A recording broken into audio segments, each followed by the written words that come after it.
Hello friends, कैसे आप सब लोग। And thanks for watching my channel. दोस्तों, वीडियो शुरू करने से पहले रिक्वेस्ट है कि चैनल को प्लीज़ सब्सक्राइब कर लीजिए और साथ ही में नोटिफिकेशन का बेल भी दबा दीजिए ताकि जब भी मैं कोई नया वीडियो अपलोड करूं वो आपको नोटिफाई हो जाए। दोस्तों, इस वीडियो में हम जिस कंपनी के बारे में डिस्कस करेंगे केमिकल सेक्टर से बिलोंग करता है और इसका मार्केट कैप अगर आप देखेंगे 7,500 करोड़ का है, अराउंड 7,700 करोड़ का है और अच्छे फंडामेंटल्स वाली कंपनी है। देखिए, यहाँ पे दो तीन चीज़ें जो इम्पोर्टेंट है, ठीक है। सबसे पहली बात कि chemical sector any how flavour में है, परफॉर्म कर रहा है। उसमें भी जो अच्छे परफॉर्मिंग कंपनीज़ हैं जिसके फंडामेंटल बैलेंस शीट स्ट्रांग है, उनको एक्स्ट्रा प्रीमियम भी मिल रहा है। शेयर मार्केट में उनके प्राइस को एक्स्ट्रा प्रीमियम भी देता है। लेकिन साथ ही साथ हमको ये भी देखना पड़ेगा कि किस कंपनी को कितना एक्स्ट्रा प्रीमियम जस्टिफाइबल है। अब ये कोई बताने नहीं वाला है, पहली बात तो, क्योंकि ज़रूरी नहीं है किसी कंपनी के लिए 200 का प्राइस टू अर्निंग मल्टीपल भी जस्टिफाइबल हो सकता है उसके ग्रोथ को देखते हुए। तो ये एक इंडिविजुअल डिसीजन है और प्राइस जो है डिमांड सप्लाई पर रहता है। अगर डिमांड ज़्यादा है तो फ़र्क नहीं पड़ता वो 200 है या 2000 की है, ऊपर भी जाते रहेगा जब तक डिमांड है। जब सप्लाई आएगा उसके बाद ही गिरेगा, राइट। लेकिन ये हमको सोचना पड़ता है, क्योंकि देखिए ये जो कंपनी है उस कंपनी का नाम है दोस्तों नवीन फ्लोरीन, ठीक है। आपने अभी रिसेंटली बहुत न्यूज़ में भी सुना होगा। तो इसका जो अभी current price to earning multiple है 45 टाइम्स है। सो एक 7,500 करोड़ की कंपनी के लिए 45 टाइम्स का अर्निंग मल्टीपल क्या ये जस्टिफाइबल है?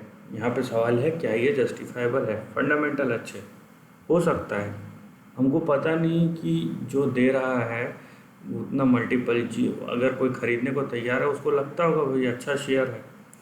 देखिए, प्रॉब्लम यह है ना, हम जो बोलते हैं ना, अरे यार अच्छा शेयर है खरीद लेते हैं, तो ये अच्छा शेयर है का मतलब क्या होता है?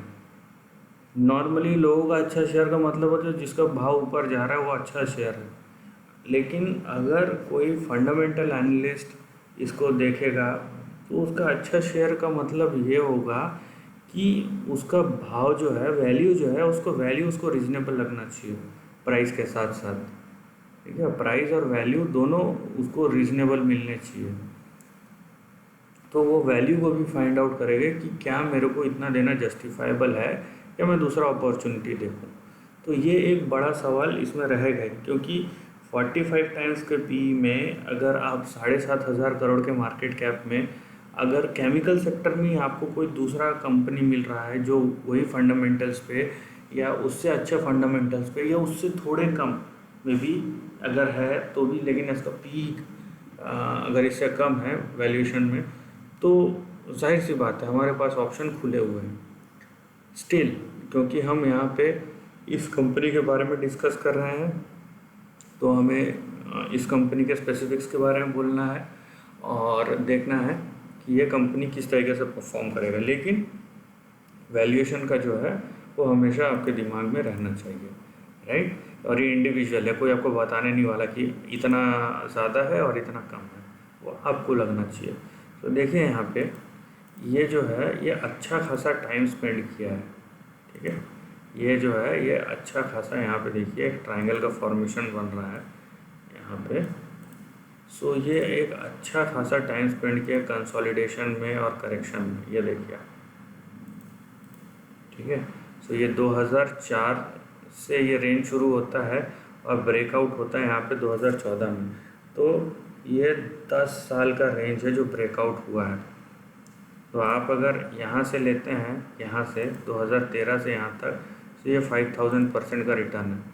अगर आप 2014 के ब्रेकआउट से लेते हैं तो 1600% का रिटर्न है। लेकिन आप अगर यहाँ पे ओवरऑल देख रहे हैं 2004 से, तो ये 15,000% का रिटर्न है। तो रिटर्न वाइज एक बहुत अच्छा परफॉर्मर रहा है। लेकिन अभी ये है कि आगे क्या, ठीक है, अभी आगे क्या की बात है, क्योंकि हमें जो परफॉर्मेंस देखना है वो आगे हमको किस तरह के रिटर्न मिल सकते हैं उसके ऊपर देखना है। देखिए ये इसका करंट चार्ट का पैटर्न है और जाहिर सी बात है कि अगर प्राइस बढ़ रहा है, देखिए हमें कोई चीज़ पकड़ के नहीं बैठना चाहिए, ठीक है। मैं कुछ और वीडियोस में ये बात बोल चुका हूँ, क्योंकि हमें खुद को फ्लेक्सिबल होना पड़ेगा। प्राइस हमारे सोचने से या हम जैसा चाहते हैं वैसा नहीं जाएगा, पर हमको खुद को एडजस्ट करना पड़ेगा प्राइस के अकॉर्डिंग।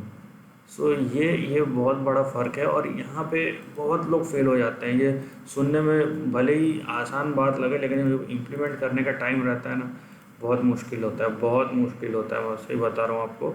सो ये फ्लेक्सिबिलिटी आप में होनी चाहिए।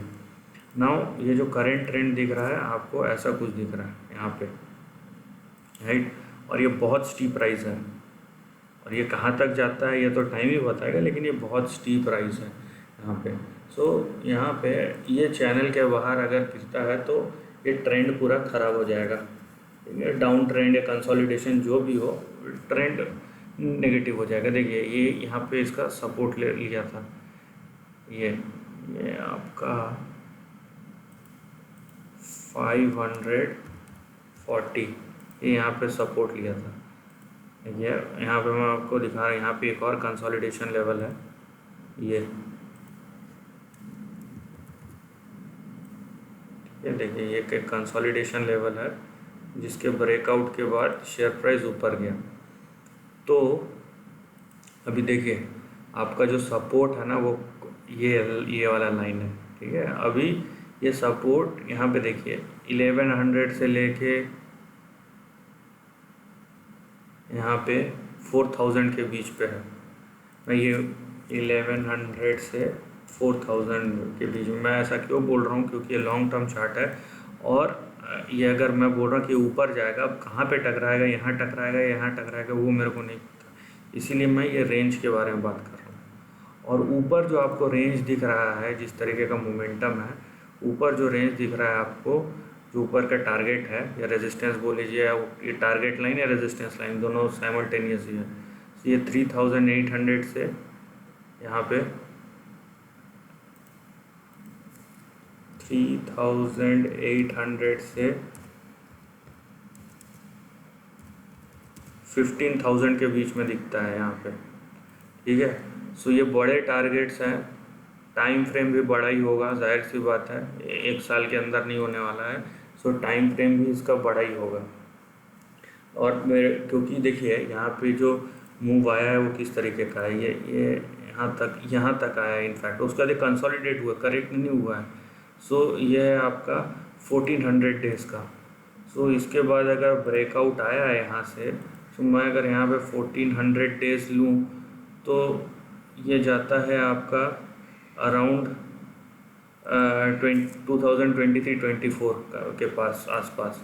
तो ये उस तरीके का है, ये बड़ा टारगेट है, लेकिन और इसको अकम्प्लिश होने में भी उतना ही टाइम लगेगा। लेकिन ये अभी हमको देखना है कि ये यहाँ पे टच होता है, यहाँ पे टच होता है, यहाँ पे टच होता है, क्योंकि ये ऊपर का बाउंड्री है और ये नीचे का बाउंड्री है, और क्लियर कट ट्रेंड है यहाँ पे हमको दिख रहा है। सो हमें जो ट्रेंड दिख रहा है उसी को हमें फॉलो करना है। बहरहाल एक बहुत ही स्ट्रॉन्ग मूविंग, उसका जो प्राइस है बहुत ही स्ट्रेंथ टू स्ट्रेंथ मूव कर रहा है, और इसीलिए हमको उसी को फॉलो करना है, ठीक है। तो सपोर्ट एंड रेजिस्टेंस क्लियर है, और सपोर्ट एंड रेजिस्टेंस यहाँ पे सपोर्ट के नीचे अगर टूटता है तो बेटर है कि आप उस तरीके से एक्शन लीजिए, क्योंकि सपोर्ट एक बार टूट गया तो लॉन्ग टर्म सपोर्ट, तो उसके बाद अच्छा खासा करेक्शन आता है।